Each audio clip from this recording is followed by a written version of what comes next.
안녕하십니까, 박사입니다. 월드리딩 채널은 수익정지 상태지만 현재 시점에서 반드시 알아야 할 국제시사의 정수만을 엄선해 전해드리겠습니다. 이번 방송에서는 세르게이 라브로프 러시아 교부장과 미 트럼프 새 행정부의 국무장관 내정자 마르코 루비오의 인식에 대해 말씀드리겠습니다. 우선 세르게이 라브로프는 트럼프의 선거 승리에 따른 미국의 권력 교체로 인해 우크라이나 분쟁에 대한 워싱턴의 입장이 바뀔 가능성은 낮다고 말합니다. 라브로프는 러시아 베르브이와의 인터뷰에서 미국 대통령이 누가 되든 워싱턴은 항상 나토 영토에 인접한 지역에서 일어나는 모든 일을 통제하려 할 것이라고 시사했습니다.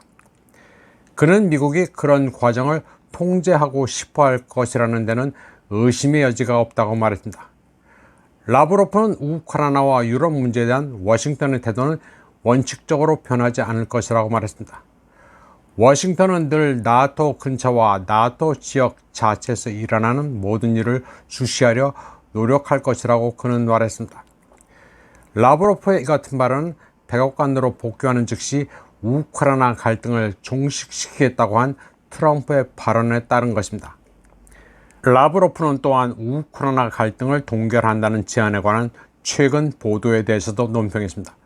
월스트리트저널은 최전선을 동결하는 동시에 러시아가 이미 확보한 영토에 대한 주장을 수용하는 것, 그리고 우크라이나가 나토에 가입하는 계획을 일시적으로 중단하도록 강요하는 것을 포함한 이른바 트럼프 평화계획을 익명의 소식통을 이용해 전했습니다. 이게 진짜 트럼프의 보관이지 아니면 월스트리트저널이 민주당과 짜고 하는 기사 장난질인지는 알 수 없습니다. 다만 트럼프의 입장에서 보면 믿져야 본전인 방안입니다. 이 같은 평화 계획에 대해 라브로프는 완벽과는 거리가 멀다고 평가했습니다. 라브로프는 그들이 접촉선을 따라 10년간 휴전을 하자고 하는데 이는 민스크 협정을 새로 포장한 거나 마찬가지라고 평가했습니다. 그는 예전에 민스크 협정이 키예프의 재무장을 위한 시간벌이에 불과했다고 말했습니다. 똑같은데 두 번 속지 않겠다는 것입니다. 사실 자기가 집권하면 24시간 내에 분쟁을 종식시키겠다는 트럼프의 말은 신뢰할 게 못 됩니다. 트럼프가 전쟁을 멈추라면 멈추고 계속하라면 계속하는 게 아니기 때문입니다. 러시아 입장은 간단합니다. 전쟁을 멈추게 하려는 취지만큼은 평가하지만 트럼프 네가 뭔데 전쟁을 멈추고 말고 하느냐는 것입니다. 그러면 이번에는 트럼프 차기 행정부의 국무장관 내정자 마르코 루비오에 대해 말씀드립니다. 루비오는 트럼프와 마찬가지로 러시아 가스를 파이프라인으로 도입한 독일에 대해 악감정을 가지고 있었습니다. 2021년에 루비오는 바이든과 독일의 파이프라인을 막기 위한 조치를 취할 것을 촉구했습니다. 당시 그는 앙겔라 메르켈 독일 총리와의 회동을 앞둔 바이든에게 편지를 보내 노르드스트림 2 파이프라인의 완공을 저지하는 데 대한 양당의 지지가 있음을 메르켈에게 전달해달라고 요청했습니다. 마르코 루비오는 노르드스트림 2 파이프라인을 완공하면 동유럽과 중부유럽의 민주주의 동맹국이 위험에 처할 뿐이며 블라디미르 푸틴 러시아 대통령이 그들을 공격하는데 용기를 북돋을 것이라고 주장했습니다. 루비오는 노르드스트림 파이프라인이 미스테리어스하게 폭파되자 러시아의 소행이라고 비난했습니다.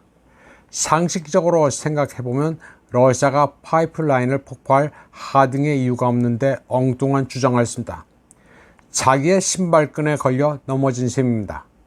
그런데도 루비오는 확신에 차서 그런 주장을 했습니다. 워싱턴의 기득권층 사이에서도 루비오는 조건 반사적 러소포비아에 세뇌된 사람으로 통합니다. 그는 러시아 말고도 중국, 이란, 예멘, 베네수엘라에도 악감정을 가지고 있습니다. 그의 최근 타깃 중 하나는 중국 신장 위구르에 진출해 있는 미국의 민간 컨설팅 회사인 프라이스워터하우스 쿠퍼스입니다. 루비오는 이 회사가 공산주의 중국과 거리를 두지 않고 베이징 정권의 1대1로의 도움을 주고 있다고 비난했습니다. 그는 이 컨설팅 회사가 베이징이 위구르족과 다른 집단에 대한 제노사이드를 저지르고 있는 가운데 그곳에서 사업을 한다고 비난했습니다. 그런데 신장 위구르에서의 제노사이드라는 것도 사실 실체가 모호합니다. 확실한 물증이 없습니다.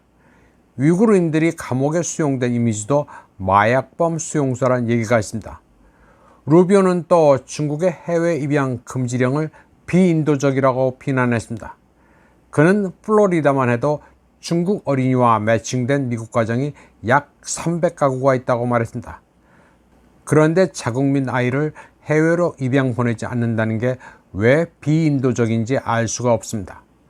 루비오는 2024년 10월 성명에서 중국의 신장 위구르 지역에서 생산되는 의약품은 노예 노동을 이용한 것이라면서 수입 중단을 촉구했습니다. 그는 신장 위구르 하면 모두 노예 노동, 인권 탄압과 연관시킵니다. 그러나 미국은 아프리카의 아이들이 미국산 전기 자동차의 배터리를 위해 리튬을 채굴 한다면 이는 노예 노동으로 보지 않습니다. 그는 또 11월 1일자 보도자료에서는 현 국무장관인 토니 블링컨에게 후티를 외국 테러 조직으로 지정하라고 간청했습니다. 루비오는 이란이 주로 베이징의 이익이 되는 불법 석유 판매로 테러를 조장하는 동안 바이든 해리스 행정부는 이란 석유 은닉 중단법을 제대로 이행하지 못했다고 비난했습니다. 마르코 루비오는 마이크 폼페이오와 네오콘이라는 점에서는 같지만 트럼프의 노선에 충실하는 좌충 우돌식의 막무가내 네오콘입니다. 반중은 기본인데다 조건 반사적 러소포비아라서 외교가 제대로 될까 싶습니다. 이번 방송은 여기까지 하겠습니다. 시청해주신 여러분 감사합니다.